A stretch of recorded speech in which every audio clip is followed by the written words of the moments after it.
They were already signing. My dad had the pen in his hand.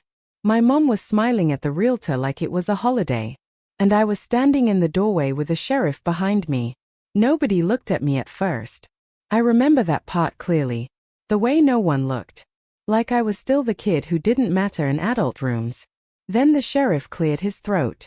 And everything stopped. "Hi. I'm Emma." I didn't think I'd ever say this out loud. Even now, my stomach kind of knots up when I replay it. Not because I regret what I did. I don't think I do.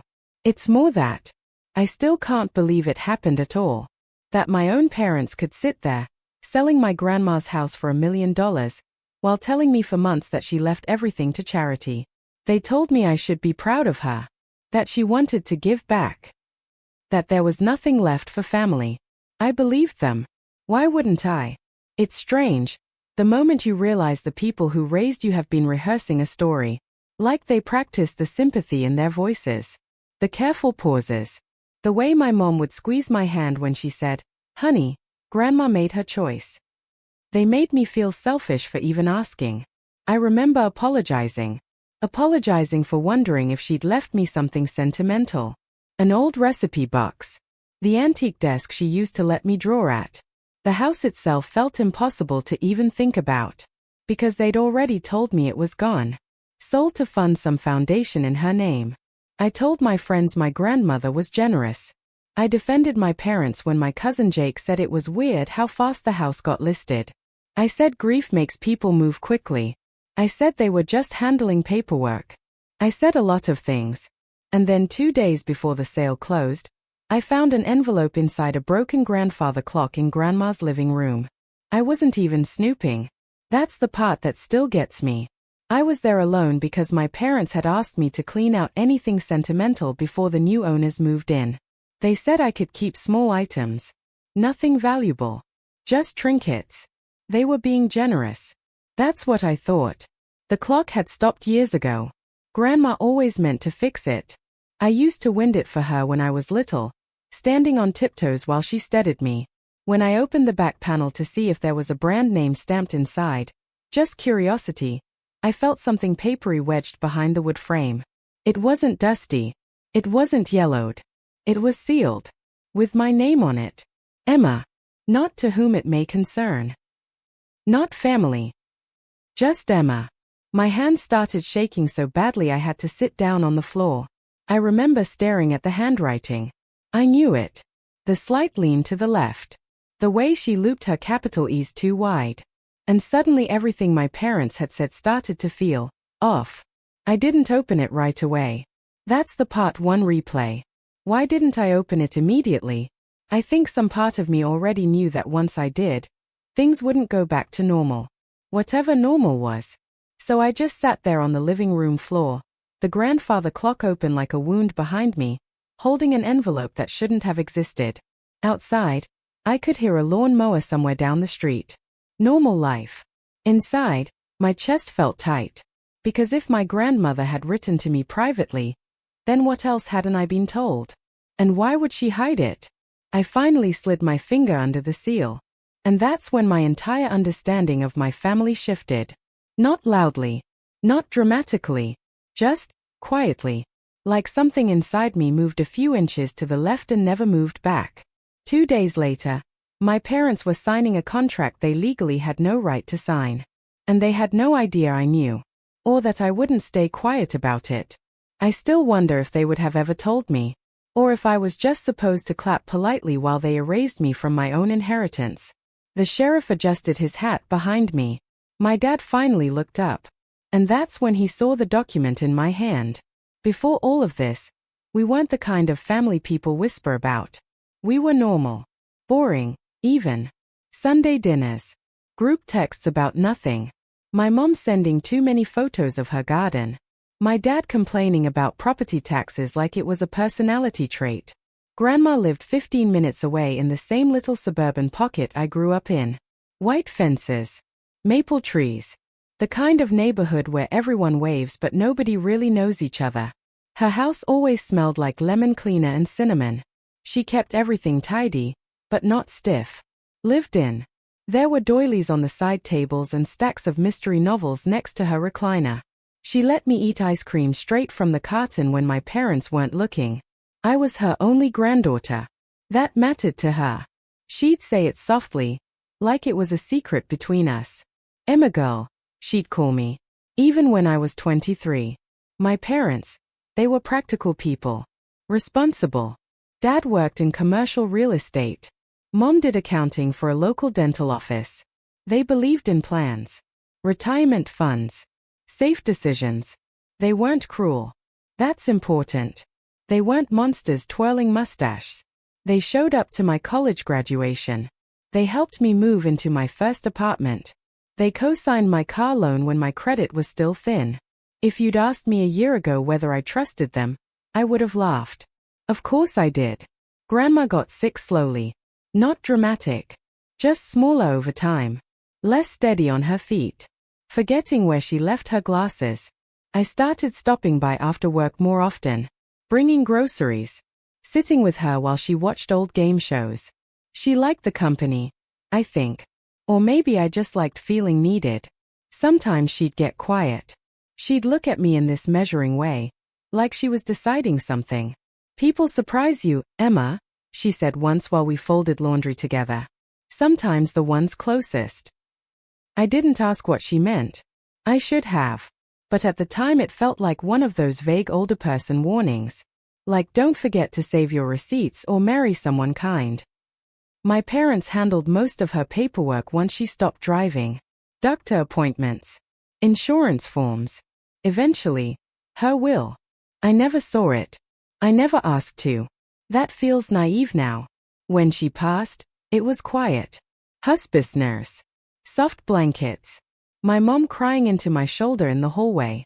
My dad staring at the floor like he was calculating something invisible. The funeral was small. A few neighbors. My cousin Jake flew in from Arizona. He hugged me tight and said, "You okay?" in a way that felt like he was asking something bigger. A week later, my parents told me about the will. We were at their kitchen table. Same place we'd had spaghetti dinners my whole life. Mom folded her hands. Dad cleared his throat. "Your grandmother decided to leave the estate to charity," Mom said gently. "Mostly local programs. It was important to her." I remember blinking. "Oh," I said. "Because what else do you say?" Dad nodded. "It's generous. The house will be sold, proceeds distributed." I waited for more. There wasn't any. No mention of keepsakes. No personal letters. Just finality. And here's the thing I hate admitting. I felt embarrassed for even feeling disappointed. Like wanting something made me greedy. So I swallowed it. I told them that was beautiful of her. That she always cared about the community. I even said I was proud. Mom reached across the table and squeezed my hand. "You understand," she said, almost relieved. I thought that was grief talking. Looking back, maybe it was something else. There were small things I brushed off. The speed of the listing. The way Dad already had a realtor lined up. The way Mom avoided eye contact when I asked which charities specifically. "It's all in the paperwork," she'd say. "Don't worry about that." Don't worry. I've realized that phrase showed up a lot in my childhood. Don't worry about bills. Don't worry about adult things. Don't worry your pretty little head. I don't know. Maybe you felt that too. That subtle pat on the head that keeps you small without ever saying the words. But I trusted them. When they asked me to clear out sentimental items before the buyers moved in, I thought it was kind. Thought they were making space for me. "You can take photos, recipe cards, personal stuff," Dad said. "Just nothing that affects the appraisal." He said it casually. Like business. I drove over alone the next afternoon with cardboard boxes and a roll of packing tape. The house felt different without Grandma's breathing in it. Too quiet. Like it was already halfway erased. I moved slowly through each room. Her bedroom first. Then the kitchen. I wrapped her chipped teacup in newspaper. Slipped her handwritten pie recipes into my tote bag. In the living room, sunlight hit the old grandfather clock near the window. It had been there since before I was born. It stopped ticking years ago, but Grandma refused to throw it out. "Some things deserve to stay," she'd say. I ran my hand over the wood. Felt the tiny scratches near the winding key. Maybe I should have left it alone. Maybe if I had, none of this would have happened. But I opened the back panel anyway. And found the envelope. With my name on it. And suddenly all those little don't worry moments started rearranging themselves in my head. Not into answers. Just into questions. Questions I wasn't sure I was ready to ask. I didn't read the whole thing at first. I just scanned. My name again. Her handwriting. And one sentence that made my throat close. You are my sole heir, Emma. I actually laughed when I saw it. Not because it was funny. It was reflex. Like my brain rejected it on impact. Sole heir?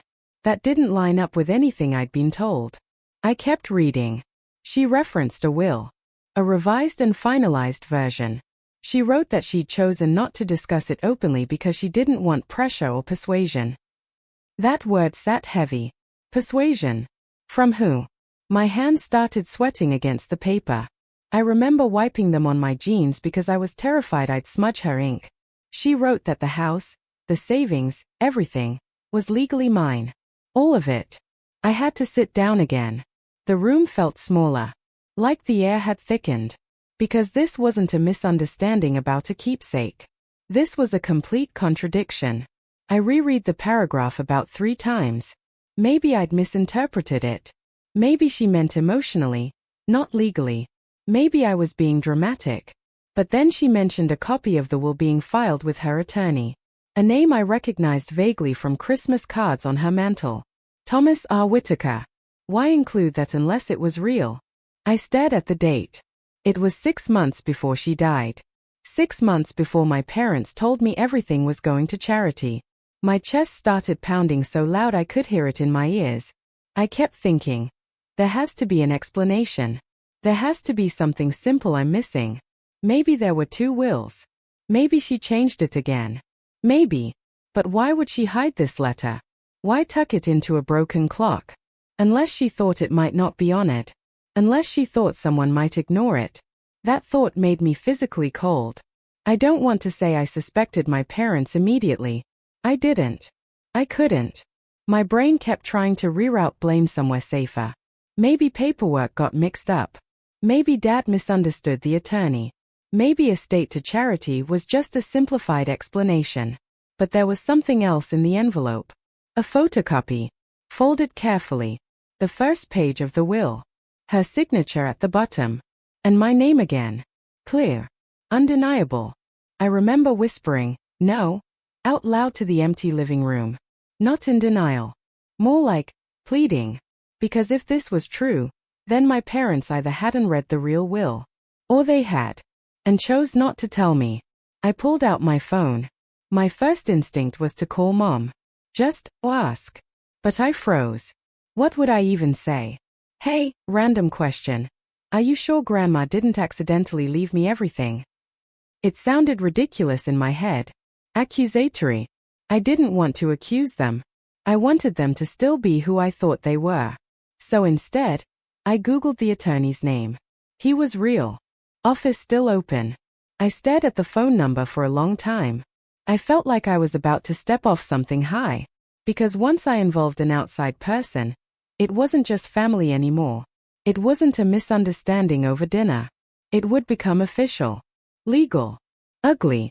And I wasn't sure I was strong enough for ugly. I walked through the rest of the house in a daze. Opened drawers. Checked cabinets. Nothing else hidden. Just that one envelope. Almost like she knew exactly where I'd look. Or hoped I would. I kept replaying her comment from months earlier. People surprise you, Emma. Was this what she meant? Or was I twisting her words now because it fit? I drove home with the envelope in my passenger seat like it was fragile glass. Every red light felt too long. I kept thinking about the sale my parents mentioned. The closing was scheduled in 2 days. Dad had been stressed about it all week. Buyers are eager, he'd said. It's a good offer. Clean. Clean. That word made me feel sick now. I pulled into my apartment complex and just sat in my car for 10 minutes. Watching other people carry groceries. Laughing. Normal life happening around me. Meanwhile, My entire understanding of my family was tilting. I finally dialed the attorney's office before I could talk myself out of it. A receptionist answered. My voice shook when I gave Grandma's name. There was a pause. Papers shuffling. Yes, she said. Mr. Whitaker handled her estate planning. Estate planning. It sounded so organized. So intentional. I swallowed. I was told everything was left to charity. But I found a copy that says I'm the sole heir. Silence. Not shocked silence. Careful silence. Hold please, she said. That hold music is burned into my brain. Soft jazz. Too calm. When Mr. Whitaker himself came on the line, his voice was steady. Professional. He confirmed the will. Confirmed the date. Confirmed that I was, in fact, the sole beneficiary. And then he said something that made my stomach drop all the way to the floor. I was under the impression you were aware, he said. Your parents requested copies for administrative purposes after her passing. Requested copies. Administrative purposes. So they had seen it. They had held the same document I was holding. And still sat at their kitchen table and told me it all went to charity. My voice sounded small when I asked, then, why is the house listed? There was a pause long enough for my heart to misfire. It should not be, he said carefully. Not without your authorization. That was the moment the situation stopped being confusing. And started being deliberate. I hung up and just stared at my wall. 2 days until closing.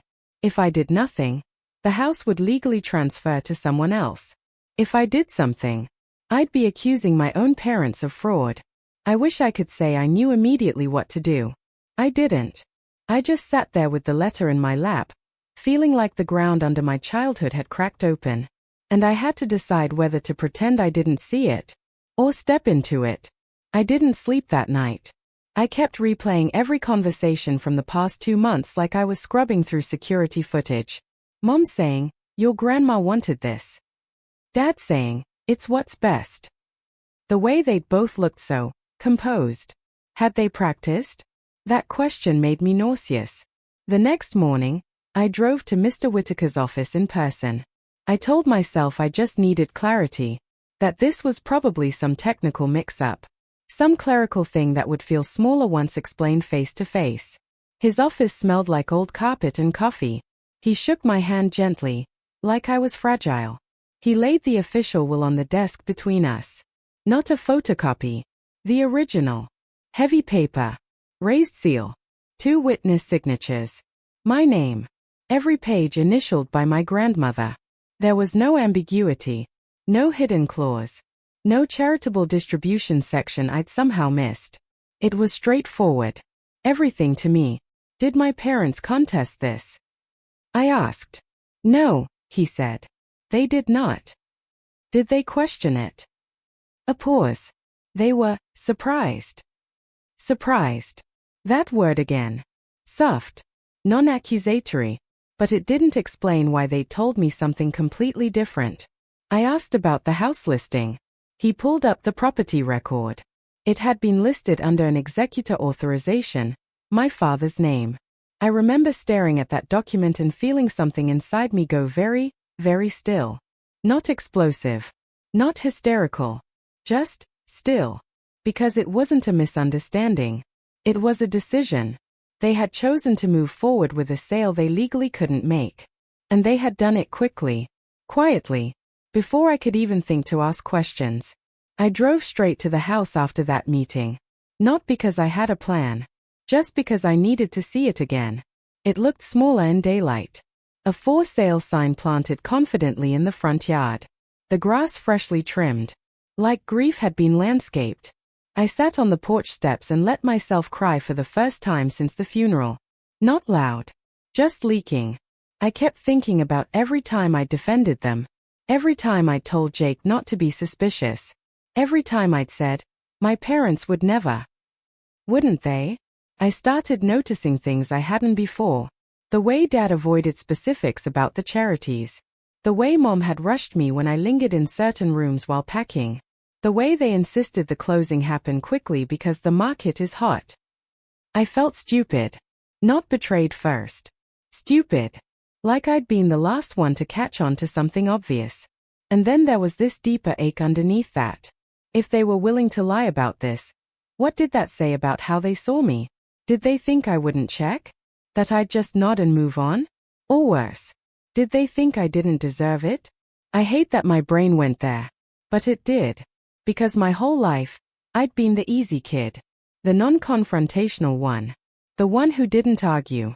Who trusted authority. Had they counted on that? I walked inside with the spare key. The living room echoed now. Boxes stacked against one wall. Most of the smaller furniture gone. I stood in front of the grandfather clock again. Its back panel still slightly ajar from when I'd opened it. I touched the wood and whispered, "Why didn't you just tell me?" Not angry. Just confused. Maybe she had tried. Maybe those strange measuring looks, those half warnings, maybe that was her way. Or maybe she didn't want to start a war before she was gone. That thought hurt in a different way. Because it meant she might have known exactly what would happen. I checked the mailbox on impulse. Inside were forwarded utility statements addressed to estate of Margaret Ellis. My dad had been handling everything. Every bill. Every signature. I suddenly understood how easy it would have been for them to redirect funds. To move money quietly under the guise of administrative handling. And that's when something inside me dropped to its lowest point. Not rage. Not even sadness. Just this hollow realization. I was alone in this. If I confronted them without proof, they could deny it. If I stayed silent, the house would be gone in 48 hours. And if I stopped the sale, I'd be publicly exposing my own parents. I imagined Thanksgiving after that. Christmas. The ripple effect through extended family. I imagined my mom crying. My dad looking at me like I'd betrayed him. The roles flipping. And I almost convinced myself to let it go. It would be easier, right? Let them have it. Pretend I never found the letter. Move on. It's just a house. It's just money. But it wasn't just that. It was the lie. The deliberate erasure. I sat on the living room floor again, in almost the same spot where I'd opened the envelope. And I felt something in me. Quiet. Not defeated. Just done. Done pretending I didn't see what I saw. Done shrinking to keep the peace. I didn't feel powerful. I felt tired. And clear. If I stayed silent, I would spend the rest of my life wondering why I didn't stand up for myself. And that felt worse than conflict. So I picked up my phone. And asked Mr. Whitaker what it would take to legally stop a closing scheduled in 2 days. Mr. Whitaker didn't sound shocked when I asked. He sounded prepared. As sole beneficiary, he said carefully, you can file an immediate notice to halt the transaction. We would also notify the title company and the buyer's agent. If necessary, we involve the county and law enforcement to prevent fraudulent transfer. Fraudulent transfer. Hearing it phrased that way made my stomach twist. That word felt nuclear. He wasn't accusing my parents directly. His tone stayed neutral, almost clinical. But the implication was sitting there between us. If I do this, I asked quietly, what happens to them? A pause. They would need to explain why they represented themselves as authorized sellers. Explain. That word sounded softer than what it really meant. I stared at the wall while he spoke, tracing a crack in the paint with my eyes. This was no longer about whether I deserved the inheritance. It was about whether I was willing to let a lie become permanent because confronting it would be uncomfortable. I wish I could say I felt brave. I didn't. I felt nauseous. Small. Like I was about to flip a table in a room I'd been trained to keep tidy. What do you need from me? I asked. An in-person signature. Today. So I drove back to his office. It felt strange signing paperwork that shifted power toward me. My hand shook, not from doubt exactly, but from the weight of it. I had never been the decisive one in my family. I was the agreeable one. The flexible one. The paperwork wasn't dramatic. Just formal notices. A cease and desist regarding the property transfer. A filing with the county clerk to formally assert my legal standing. Quiet documents. But they carried teeth. Once this is submitted, he said gently, the closing cannot proceed. I nodded. I kept waiting for someone to stop me, for the universe to send a sign that I was overreacting. But there was nothing. Just fluorescent lighting and the scratch of my pen. Afterward, I sat in my car and stared at my phone. I hadn't told my parents yet. Part of me wondered if I should call them first. Give them a chance to explain before it escalated publicly. But another part of me remembered the kitchen table. The hand squeeze. The careful lie. They had their chance. And if I called now, they would scramble. They would spin it. They might even try to pressure me into backing down before the legal notice reached the title company. I realized something then. My silence had always benefited them more than me. That wasn't a dramatic realization. It didn't come with music swelling in the background. It just settled into place like a fact I couldn't unsee. I drove home and turned my phone on silent. Not to be dramatic. Just to think. I made tea I didn't drink. Sat on my couch. Watched the late afternoon light move across the wall. I thought about Grandma.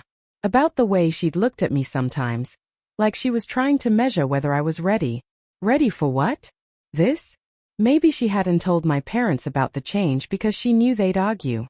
Maybe she'd anticipated pressure. Maybe she trusted me to handle it when the time came. Or maybe she just didn't want to fight in her final months. I'll never know.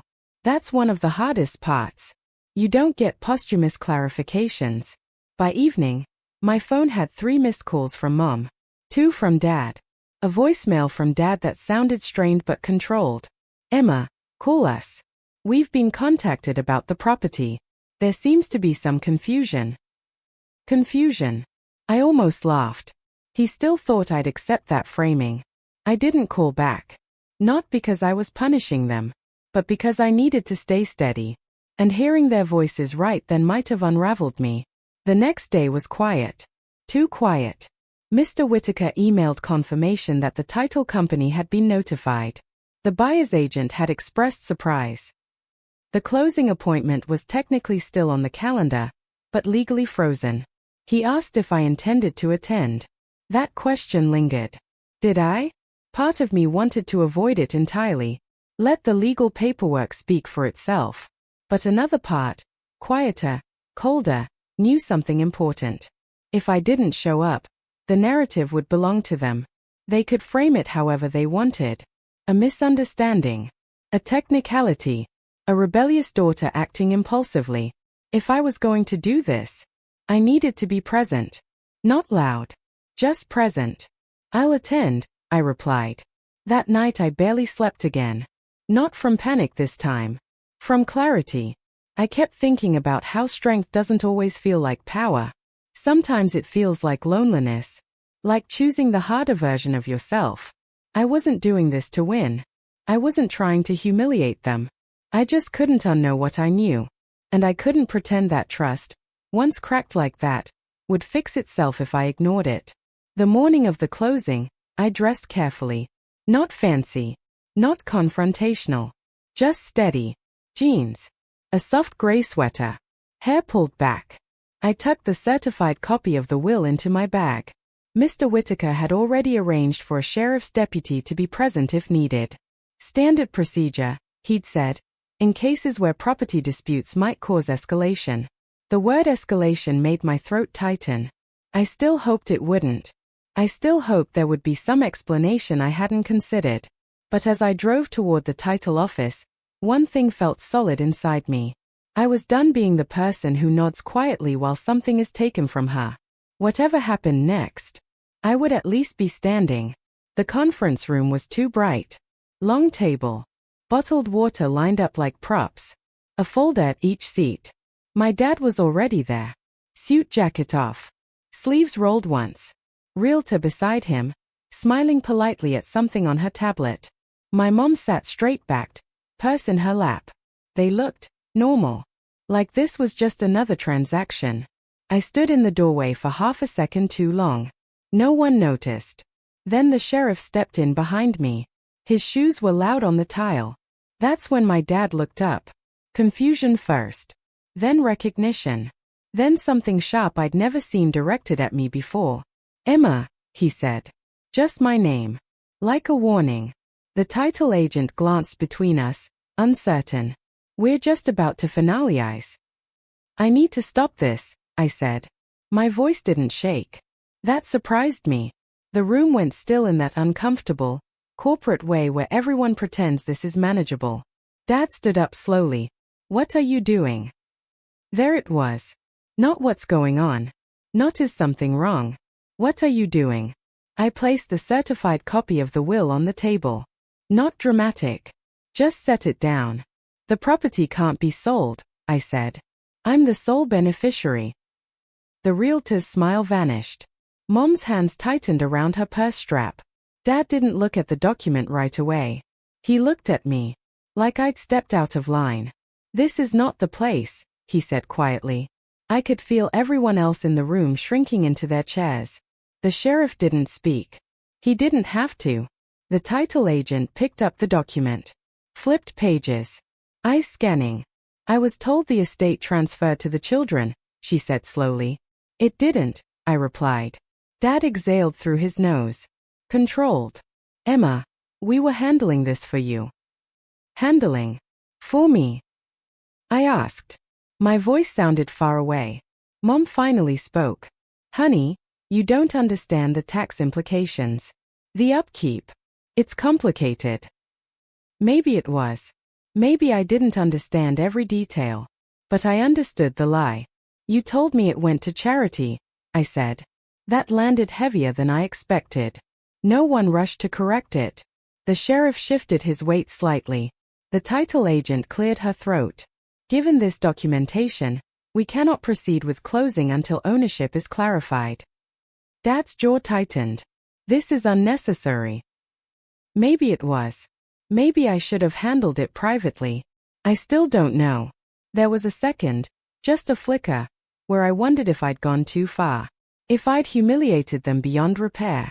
But then I remembered sitting at that kitchen table, apologizing for wanting something that was already mine.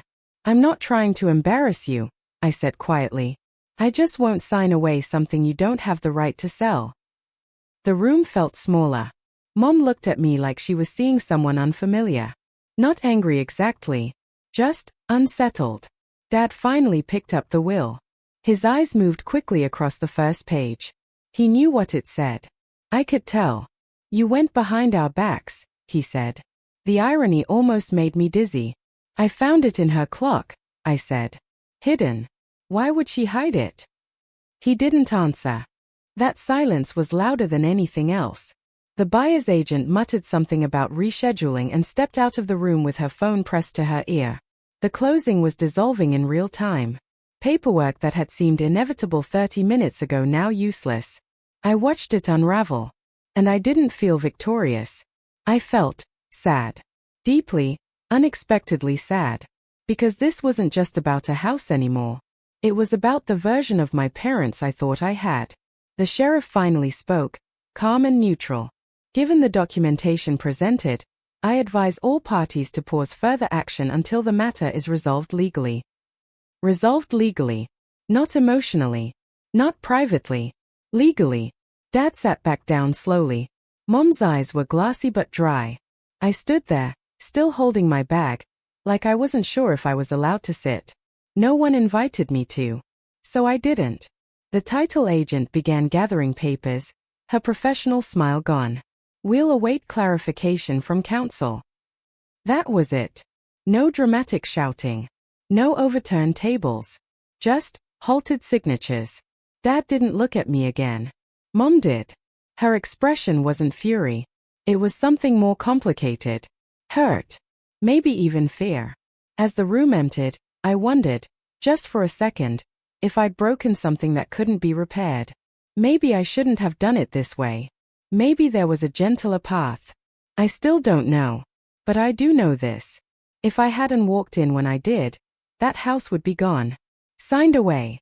And the story of it would have been rewritten without me. The sheriff held the door open as I stepped back into the hallway. My legs felt weak. Not from power. From adrenaline. From grief. From the strange realization that sometimes standing up for yourself doesn't feel like triumph. It feels like loss. The fallout wasn't loud. It was quiet. Cold. My parents didn't call me for 3 days. No angry voicemails. No dramatic texts. Just silence. And somehow that felt heavier than yelling would've. Mr. Whitaker handled the legal side quickly. Once the title company reviewed everything, the sale was officially voided. The buyers backed out. The listing came down within a week. The for sale sign disappeared like it had never been there. But the neighborhood noticed. Of course they did. Small suburbs run on curiosity. My mom sent a single text 4 days later. We need to talk. Not are you okay? Not can we explain? Just that. We met at their house. I almost didn't go. I sat in my car in their driveway for a full 5 minutes, staring at the porch I grew up running up as a kid. It looked the same. Wind chime still hanging by the door. Same welcome mat. Everything familiar.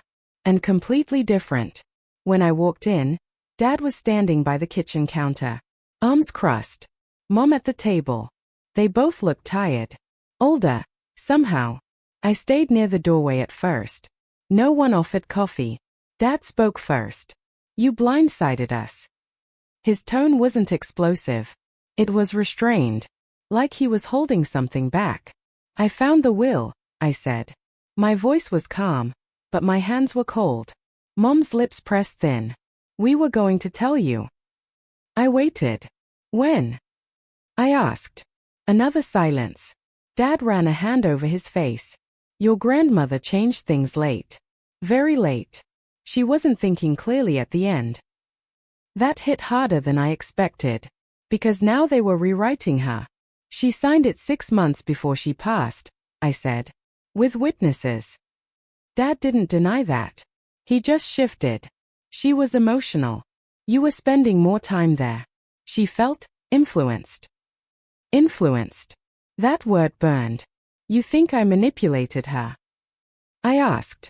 No, Mom said quickly. Too quickly. Not intentionally. Not intentionally. I felt something tighten in my chest. They truly believed this narrative. Or maybe they needed to. Dad continued, voice controlled. Emma, that house is a liability. The taxes alone are substantial. The market was high. Selling it was practical. Practical. There it was again. Their favorite word. Then you could have talked to me, I said quietly. You could have said, Emma, this is yours, but here are the realities. Instead you told me she left everything to charity. Mom's eyes filled then. Not dramatic tears. Just shine. We didn't want you burdened, she said. I almost laughed. Burdened? By ownership? Or by choice?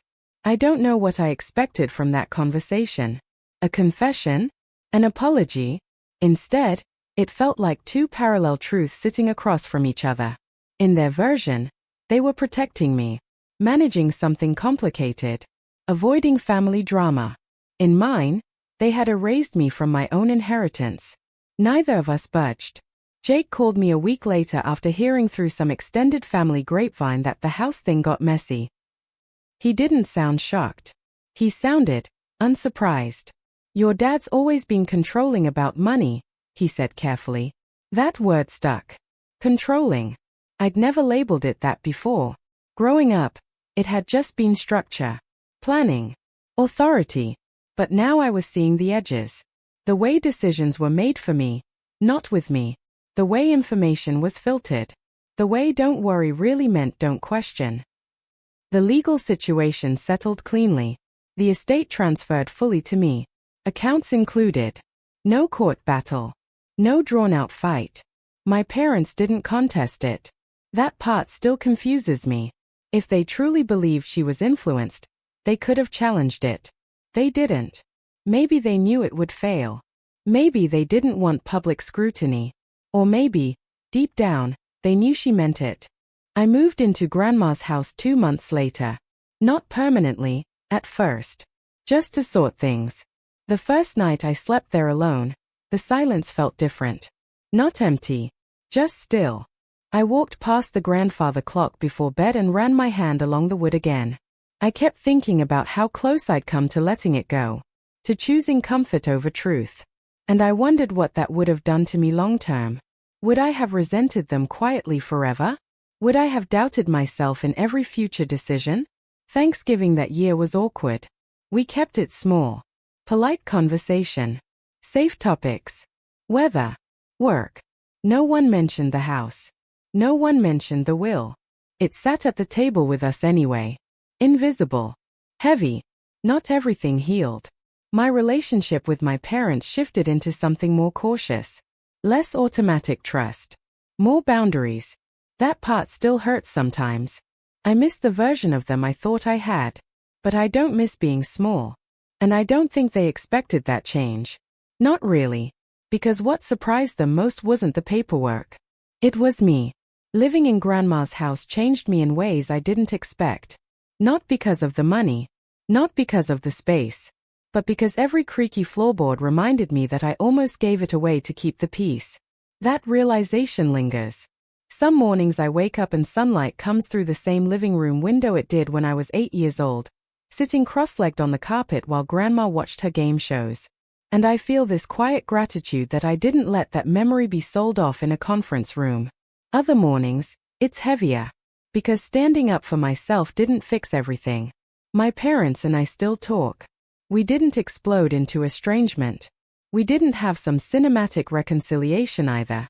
It's more subtle than that. Careful. There's a politeness now that didn't exist before. Conversations are measured. Information isn't assumed. I ask more direct questions. They answer more carefully. Sometimes I catch my dad watching me differently.